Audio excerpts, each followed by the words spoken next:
은혜가 풍성하신 하나님께서 지금까지 우리를 인도하여 주시니 감사를 드립니다. 은혜 베푸신 하나님 앞에 합당한 예배와 찬양과 감사를 드리는 시간 되게 하여 주시고, 하나님의 임재하심을 믿으며 염려 없이 주의 이름만 힘쓸 수 있는 주의 백성들이 되게 하여 주옵소서. 이 하루도 온전히 주님 앞에 예배하는 하루가 될 수 있도록 우리를 성령으로 주장하여 주옵소서. 걸어가신 예수님 이름으로 기도드립니다. 아멘. 찬송가 406장입니다.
역대하 5장 1절부터 14절 말씀입니다.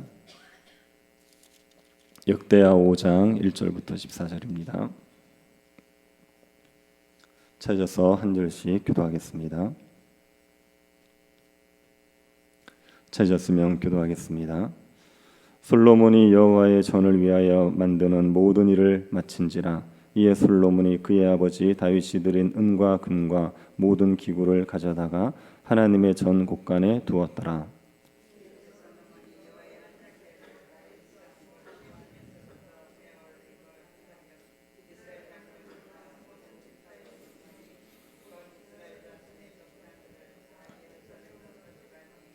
일곱째 달 절기에 이스라엘 모든 사람이 다 왕에게 모이고 괴와 해막과 장막 안에 모든 거룩한 기구를 메고 올라가되 레위인 제사장들이 그것들을 메고 올라가매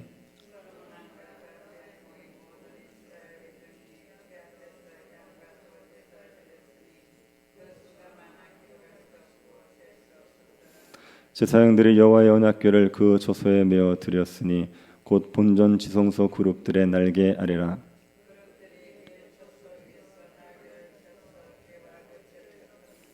그 채가 길어서 궤에서 나오므로 그 끝이 본전 앞에서 보이나 밖에서는 보이지 아니하며 그 궤가 오늘까지 그곳에 있으며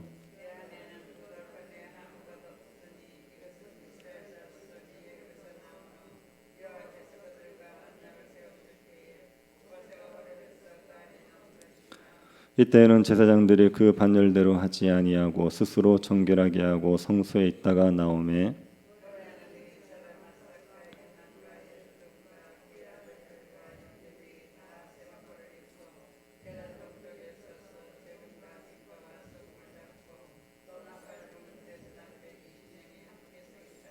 나팔 부는 자와 노래하는 자들이 일제히 소리를 내어 여호와를 찬송하며 감사하는데 나팔 불고 재금치고 모든 악기를 울리며 소리를 높여 여호와를 찬송하여 이르되 선하시도다 그의 자비하심이 영원히 있도다 하며 그때 여호와의 전에 구름이 가득한지라. 제사장이 그 구름으로 말미암아 능히 서서 섬기지 못하였으니 이는 여호와의 영광이 하나님의 전에 가득하임이었더라. 아멘. 솔로몬은 성전을 지었습니다. 다윗이 성전 건축을 위해서 준비해 둔 것을 바탕으로 왕이 된 지 4년째부터 성전 건축을 시작했습니다. 모리아산 아리우나의 타작마당에 성전의 기초를 닦고 현관과 성소와 지성소를 만들고 녹기둥 2개를 만들었습니다. 성전 안의 기구들도 만들었지요. 번제단부터 분향단까지 성전에 필요한 기구들을 만들었습니다. 솔로몬의 성전 건축을 마치고 나서 다윗이 드린 은과 금을 성전 곳간에 두었습니다. 다윗이 성전을 위해서 바쳤던 은금이 성전 건축을 하고도 남았던 거죠. 그래서 그것을 성전 곳간에 보관해서 성전 운영의 경비로 사용하게 한 것 같습니다. 그리고 다윗이 성전을 위해서 만든 기구들도 성전 곳간에 드렸습니다. 그 후에 솔로몬은 다윗이 예루살렘 성으로 모시고 왔던 언약궤를 성전으로 모시고 오기로 했습니다. 솔로몬이 다른 성전 기구들은 다시 만들었지만 언약궤는 다시 만들지 않습니다. 언약궤는 모세 성막에 있던 그것을 그대로 성전에 모시고 오기로 한 것입니다. 언약궤를 성전으로 모시고 오는 일은 굉장히 큰 일입니다. 이것은 일종의 이어라고 할 수 있습니다. 왕이 거처를 옮기는 일입니다. 언약궤 뚜껑이 속죄소입니다. 이 속죄소는 하나님의 보좌입니다. 언약궤 뚜껑에는 2 천사가 날개를 맞대고 있는데 하나님께서는 거기에 앉으셔서 이스라엘을 통치하셨습니다. 이 언약궤를 메고 성막에서 성전으로 가는 것은 보좌에 앉으신 왕이신 하나님을 새로운 왕궁으로 모시는 일입니다. 그러니 이건 보통 중요한 일이 아니죠. 그래서 솔로몬이 이스라엘 백성들의 우두머리를 다 불렀습니다. 이스라엘 백성들의 지도자들을 다 모은 상태에서 언약궤를 옮기게 됩니다. 이때의 날짜가 언제입니까? 3절을 보시기 바랍니다. 7째 달 절기에 이스라엘 모든 사람이 다 왕에게로 모이고 7째 달 절기입니다. 7째 달은 유대인들에게 새해가 시작되는 달입니다. 종교력으로는 6월절이 있는 달이 새해가 시작되는 달이지만 민간력으로는 7째 달이 새해가 시작되는 날입니다. 이 7째 달에는 절기가 많습니다. 7월 1일이 나팔절입니다. 새해가 시작되었음을 알리는 나팔을 부는 절기입니다. 7월 10일은 대속제일입니다. 7월 15일은 장막절입니다. 여기 7째 절기라고 할 때 이 절기가 바로 장막절을 말합니다. 장막절은 이스라엘 백성들이 광야에서 생활했던 것을 기억하기 위해, 기념하기 위해 지키는 절기입니다. 장막절이 되면 이스라엘 백성들은 성전이 있는 곳으로 모이게 되어 있습니다. 장막절에는 반드시 성전에 모여서 절기를 지켜야 합니다. 솔로몬은 장막절 때 언약궤를 성전으로 모시고 성전 봉헌식을 겸하여 한 겁니다. 그래서 장막절은 원래 7일간 지키는데 성전 봉헌식을 겸하여 하면서 7일을 더 절기로 지켜게 되었습니다. 우리도 교회에서 행사를 할 때 겹쳐서 하는 경우들이 있지 않습니까? 직분자 임직식을 하면서 은퇴식을 같이 하기도 하고, 설립 몇 주년 기념을 하면서 직분자 임직식을 하기도 합니다. 솔로몬도 절기 때, 장막적 절기 때 성전 봉헌식을 한 거죠. 그래서 백성들이 2번 예루살렘에 모일 것을 한 번으로 줄였던 겁니다. 솔로몬의 백성들을 소집해서 백성들이 예루살렘에 모입니다. 그러자 레위 사람들이 궤를 맵니다. 이때 언약궤만 성전에 있었던 건 아니고 성막 안에 다른 기구들도 있었습니다. 5절을 한번 보시기 바랍니다. 궤와 회막과 장막 안에 모든 거룩한 기구를 메고 올라가되 레위인 제사장들이 그것들을 메고 올라가매, 하나님의 궤와 회막과 장막 안에 모든 거룩한 기구를 메고 올라갔습니다. 그러니 성막을 통째로 옮긴 거죠. 이때 제사장이 언약궤를 메고 레위인들이 성막과 성막 기구들을 맸습니다. 성막에 보면 물두멍이나 진설병상, 금촛대 이런 것이 있습니다. 이런 기구들도 올린 겁니다. 솔로몬이 성전을 지을 때 성전 기구들을 새롭게 만들었기 때문에 아마도 성막에 있던 기구들은 따로 보관을 했을 것입니다. 솔로몬 왕과 그 앞에 모인 이스라엘 회중들은 언약궤 앞에서 제사를 드립니다. 다윗의 경우에는 6걸음을 옮기고 소와 살찐 송아지를 바쳤습니다. 솔로몬이 몇 걸음마다 제사를 드렸는지 모르겠지만 솔로몬도 성전으로 언약궤를 모시면서 수많은 제사를 드렸습니다. 그래서 제물의 수가 이루 헤아릴 수 없이 많았습니다. 이렇게 제물을 많이 바친 건 하나님을 경외하는 자세를 보인 거죠. 하나님의 언약궤를 모시는 일은 두렵고 떨리는 일입니다.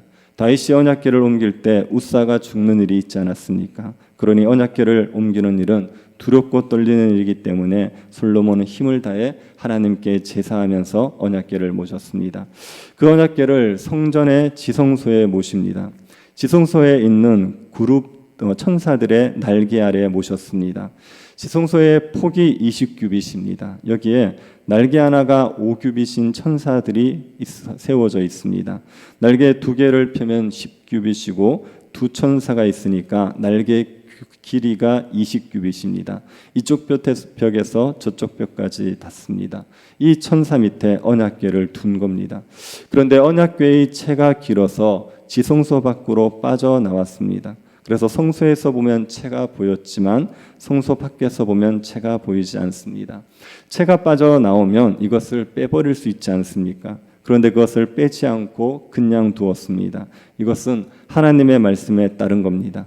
출애굽기 25장 15절을 보면 언약궤의 채를 궤의 고리에 꿰인 대로 두고 빼내지 말라 이렇게 기록되어 있습니다. 이 말씀에 따라 그대로 둔 것이죠. 또 언약궤 안에는 십계명 돌판이 있었습니다. 십계명 돌판을 언약궤 안에 둔 것도 하나님의 말씀에 따른 겁니다. 솔로몬은 언약궤를 성전에 모시면서 하나님의 말씀에 따라 모셨습니다. 언약궤를 성전에 모시는 일을 제사장들이 맡았지요. 그런데 이때 제사장은 성전을 섬기도록 정해진 순서의 제사장뿐 아니라 순서가 아닌 제사장들도 함께 참여했습니다. 11절을 한번 보시겠습니까? 이때에는 제사장이 그 반열대로 하지 아니하고 스스로 정결하게 하고 성소에 있다가 나오매, 제사장의 반열대로 하지 않았다는 것은 정해진 순서의 제사장만 섬기지 않았다는 말입니다. 성전을 섬길 순서가 아닌 제사장들도 언약궤를 옮기는 일에 함께 동참한 거죠. 언약궤와 기구를 옮기는 일은 많은 제사장이 필요한 일입니다. 그래서 많은 제사장이 함께 동참을 한 겁니다. 제사장이 언약궤와 성전 기구를 옮기는 일을 마치고 나자 레위 찬양대들이 하나님을 찬양하게 됩니다. 12, 13절을 한번 보시기 바랍니다. 노래하는 레위 사람 아삽과 헤만과 여두둔과 그의 아들들과 형제들이 다 세마포를 입고 제단 동쪽에 서서 재금과 비파와 수금을 잡고 또 나팔 부는 제사장 120명이 함께 서 있다가 나팔 부는 자와 노래하는 자들이 일제히 소리를 내어 여호와를 찬송하며 감사하는데 나팔 불고 재금치고 모든 악기를 울리며 소리 높여 여호와를 찬송하여 이르되 선하시도다 그의 자비하심이 영원히 있도다. 레위 찬양대는 아삽, 헤만, 여두둔이 지휘를 합니다. 레위 찬양대들은 다 세마포 옷을 입고 번제단의 동쪽에 서서 악기를 연주했죠. 나팔 부는 제사장도 120명이 함께하면서 나팔을 불었습니다. 악기 소리와 나팔 소리에 맞춰 찬양대들은 하나님을 찬양합니다. 선하시도다, 그의 자비하심이 영원히 있도다, 이렇게 찬양했습니다. 레위 찬양대는 하나님이 이스라엘을 향해 자비를 베푼 것에 감사하며 영원히 자비를 베푸실 것을 확신하면서 하나님을 찬양한 겁니다. 그랬더니 어떤 일이 일어납니까? 13절 하반절을 한번 보시겠습니까? 그때 여호와의 전에 구름이 가득한지라. 성전에 여호와의 구름이 가득했습니다. 그래서 제사장이 감히 성전에 가까이 할 수가 없었습니다. 여호와의 성전에 구름이 가득하게 되었다는 것은 하나님께서 성전에 임하셨다는 말입니다. 이건 하나님께서 성전을 하나님의 거처로 인정하셨다는 것입니다. 이스라엘 백성들은 시내산에서 하나님의 영광이 임하는 것을 봤습니다. 시내산에 임하셨던 그 하나님께서 이스라엘 백성들과 함께 하시겠다고 성막을 지으라고 하셨습니다. 성막의 설계도를 다 주고 성막을 지으라고 하셨습니다. 그래서 모세가 하나님께서 주신 설계대로 성막을 짓습니다. 성막이 완성되었을 때도 하나님의 구름이 성막에 가득했습니다. 출애굽기 40장 33절 34절에 이렇게 기록되어 있습니다. 그는 또 성막과 제단 주위 뜰에 포장을 치고 뜰문에 휘장을 다니라. 모세가 이같이 역사를 마치니 구름이 회막에 덮이고 여호와의 영광이 성막에 충만하매. 시내산에 임했던 그 구름이 성막에도 임한 겁니다. 이 구름이 하나님의 임재를 상징하죠. 하나님께서 성막에 임하셨습니다. 그런데 이제 그 하나님의 구름이 솔로몬이 지은 성전에 가득하게 되었습니다. 하나님께서 솔로몬이 지은 성전을 거처로 삼으셨습니다. 솔로몬의 성전이 하나님의 집이 된 것입니다. 하나님이 솔로몬이 지은 성전을 거처로 삼으셨다는 것은 이스라엘에게는 큰 은혜입니다. 성전이 아무리 금은 보석으로 화려하게 지어졌더라도 이 성전은 하나님의 거처가 되기에 합당한 곳이 아닙니다. 솔로몬도 인정했듯이 하늘과 하늘들의 하늘이라도 하나님의 거처가 될 수 없습니다. 하나님은 온 우주를 지으신 분이기 때문에 온 우주보다 크신 분입니다.